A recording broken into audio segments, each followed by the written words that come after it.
محمد أعوذ بالله من الشيطان الرجيم بسم الله الرحمن الرحيم الحمد لله رب العالمين وصلى الله على محمد وآله الطيبين الطاهرين واللعن الأبدي على أعدائهم أجمعين أما بعد فقال الله الحكيم بسم الله الرحمن الرحيم قفوهم فإنهم مسؤولون.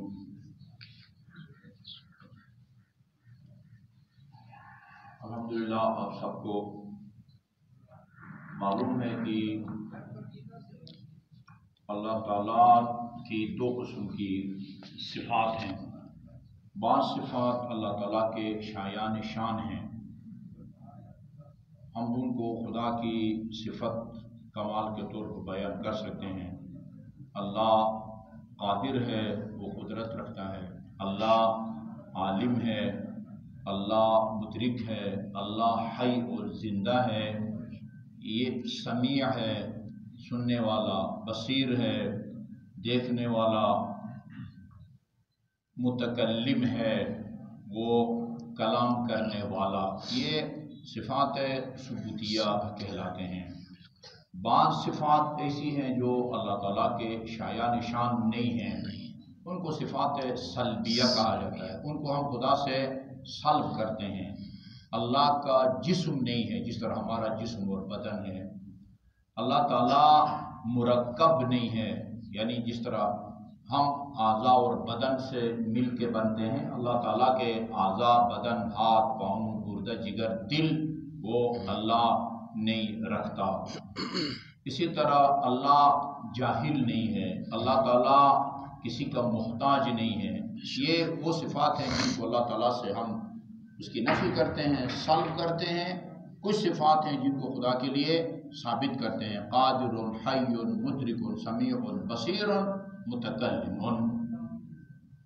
لیکن ایک ہی لفظ اس کو ہم اللہ کے لیے استعمال کرتے ہیں اور اسی کو ہم اس کے بندوں کے لیے استعمال کرتے ہیں، لیکن معنی اور مطلب دونوں کا الگ الگ ہوتا ہے.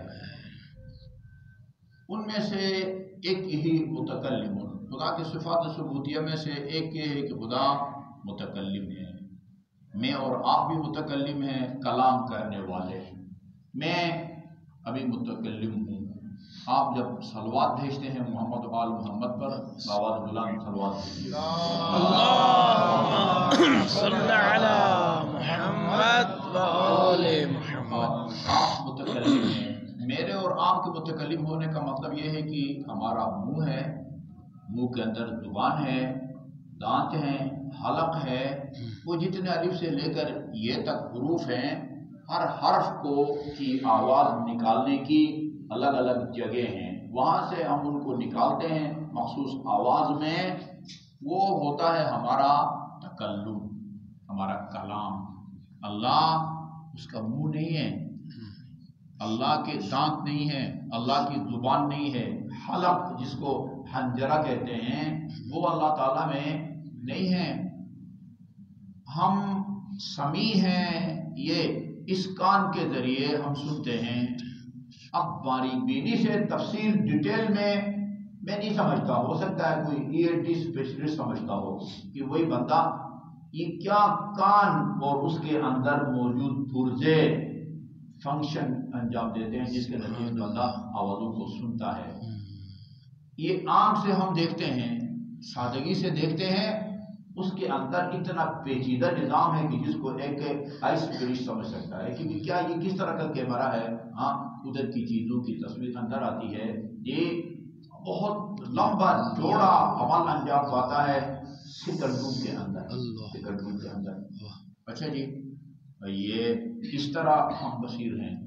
خدا اس طرح سمیع نہیں ہے. خدا کے کان نہیں ہے، اس کے اندر کوئی اس طرح کا کوئی پیچیدہ نظام نہیں ہے، آنکھ نہیں ہے. اس لیے نہج البلاغہ میں امیر المومنین علیہ السلام نے فرمایا محمد بصیر، خدا دیکھنے والا ہے. لا بشحم، ہماری طرح ایک چربی کے ذریعے نہیں دیکھتا، چربی ہے آنکھ کے اندر چربی.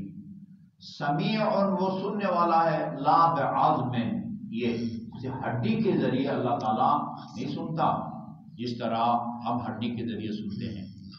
امام موسیٰ کاظم علیہ السلام نے فرمایا بھائی خدا کے ہماری طرح کان، ہماری طرح آنکھیں، جس کے اندر ہڈی، جس کے اندر چربی نہیں ہے. انما سمیا سمیعا، خدا قرآن میں بھی سمیعا بصیرا، سمیعا بصیرا آیا ہوا ہے. خدا کو سمیع اس لیے کہتے ہیں لأنہ لا یخفی علیہ ما یسمع بالاسماع. خدا کے سمیع ہونے کا مطلب ہے جو آوازیں میں اور آپ کانوں سے سنتے ہیں وہ آوازیں اللہ سے پوشیدہ نہیں ہیں. یہ خدا کے سمیع ہونے کا مطلب یہ نہیں کہ اس طرح کی کان ہے ان کے ذریعے وہ سنتا ہے. انما سمی بصیرا، اور اللہ تعالیٰ بصیر کہلاتا ہے. کیوں؟ لأنہ یبصر ما یبصر بالابصار، لا یخفی علیہ ما یبصر بالابصار، کیونکہ خدا سے وہ منظر، وہ مشاہدے، وہ چہرے پوشیدہ نہیں ہیں جن کو ہم ان آنکھوں سے دیکھتے ہیں. اچھا، اسی طرح متکلم، خدا کے متکلم ہونے کا مطلب کیا ہے؟ خدا کے متکلم ہونے کا مطلب یہ ہے کہ خدا جس چیز کو چاہے بولنے کی طاقت دے، اس کو طاقت دے دیتا ہے. اس کے قرآن میں بھی نمونے ہیں، معتبر احادیث میں بھی نمونے موجود ہیں. سنگریزے آن حضرت کے ہاتھ پر تسبیح ہوتے تھے، یہ خدا متکلم ہے. یعنی سنگریزوں کو سبحان اللہ والحمدللہ ولا الہ الا اللہ واللہ اکبر پڑھنے کی طاقت جو دیتا ہے وہ متکلم ہے. ٹھیک ہے جی. سنگریزے میں نے پڑھا ہے جب امیر المؤمنین کی شہادت ہوتی ہے اور مسجد کوفہ سے نجف کی طرف، خدا بہتر جانتا ہے، نجف سے کوفہ ٹھیک ٹھاک فاصلہ ہے، کوفہ میں دفن نہیں ہوتے امیر المؤمنین، اور اس وقت کوفہ آباد تھا، نجف اتنا آباد بھی نہیں تھا. وہاں سے ٹیکسی میں ٹھیک ٹھاک میرے خیال میں کوئی آدھا گھنٹہ یا اس سے زیادہ لگ جاتا ہے. اور وہ امیر المؤمنین کی نصیحت کے مطابق فرمایا بیٹا حسن بیٹے، تم نے جنازہ کے صرف پچھلے حصے کو اٹھانا ہے، اگلے حصے کو فرشتے اٹھائیں گے. اگلا حصہ جہاں خود بخود بیٹھ جائے وہاں تم نے پچھلے حصے کو زمین پر رکھنا ہے. روایات میں ہے جب گزرتے تھے نا، جس درخت یا پتھر کے قریب سے گزرتے تھے وہ جھک جھک کے سلام کرتا تھا، السلام علیکم یا امیر المؤمنین. یہ درخت کو السلام علیکم یا امیر المؤمنین سلام کرنے کی طاقت عطا فرماتا ہے. قرآن کے اندر لکھا ہوا ہے جس دن ہم اس کی زبان پر مہر لگا دیں گے، ساری زندگی جو بولتی رہے گی، اور باقی اعضاء بدن جن میں دنیا میں بولنے کی طاقت ہے، ہاتھ نہیں بول سکتا، آنکھ نہیں بول سکتی، کان نہیں بول سکتے، پاؤں نہیں بول سکتے، یہ اللہ کے حکم سے یہی اعضاء، یہ قرآن میں ہے، یہی یوم تشہد علیہ ارجلہم، اس دن جس دن ان کے ہاتھ، ان کے پاؤں، ان کے کان، آنکھیں ان کے خلاف گواہی دیں گی. اور آدمی بڑے وہ کیا کہتے ہیں ڈھیٹ ہو کے اپنے اعضاء سے کہے گا لما شہدتم علیہ، کیوں میرے خلاف گواہی دی؟ میرے ہاتھ، میری آنکھیں، میرے کان، میرے پاؤں میرے خلاف گواہی دے رہے ہو. وہ کہیں گے انطقنا اللہ الذی انطق کل شیء، اس ذات نے ہم سے بلوایا جس نے اور مخلوقات کو بولنے کی طاقت دی ہے. یہ خدا متکلم ہے.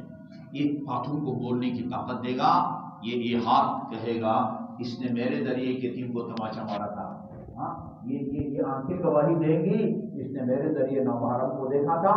یہ کان کہیں گے غیبت سنی تھی، اور زبان کہے گی اس نے غیبت کی تھی. اس کا مطلب ہے خدا کے متکلم ہونے کا مطلب یہ ہے خدا متکلم، میرے اور آپ کی طرح متکلم کلام نہیں کرتا. اس کا کیا مطلب ہے؟ دنیا یا آخرت میں جس چیز میں چاہے بولنے کی طاقت عطا فرمائے اس کو بولنے کی طاقت عطا فرماتا ہے، اور وہ بولنے لگ جاتے ہیں. وصلی اللہ علی محمد وعلی آلہ الطاہرین. اللهم صل على محمد وآل محمد. یا اللہ یا اللہ یا اللہ یا اللہ یا اللہ. یا اللہ یا اللہ یا اللہ یا اللہ یا اللہ یا واحد یا احد یا صمد یا من لم يلد ولم يولد ولم يكن له كفوا احد وفاطمة وأبيها ووعيها وبنيها وبسر المسلمين فيها اللهم أدخل على أهل القبور السرور اللهم أغن كل فقير اللهم أشبع كل جائع اللهم اغفر كل عريان اللهم اغفر دين كل مدين اللهم فرج عن كل مكروب اللهم رد كل غريب اللهم فك كل أسير اللهم أصلح كل فاسد من أمور المسلمين اللهم اشف كل مريض اللهم سد فقرنا بغناك اللهم غير سوء حالنا وحسن حالك اللهم اغفر عنا الدين واغننا من الفقر انك على كل شيء قدير بارك محمد وآل محمد جو مومنین مومنات مریض ہیں خصوصاً ہمارے محترم سے قمر آباد کے صاحبزادی حباز آرام حجاب فاطمہ زوجات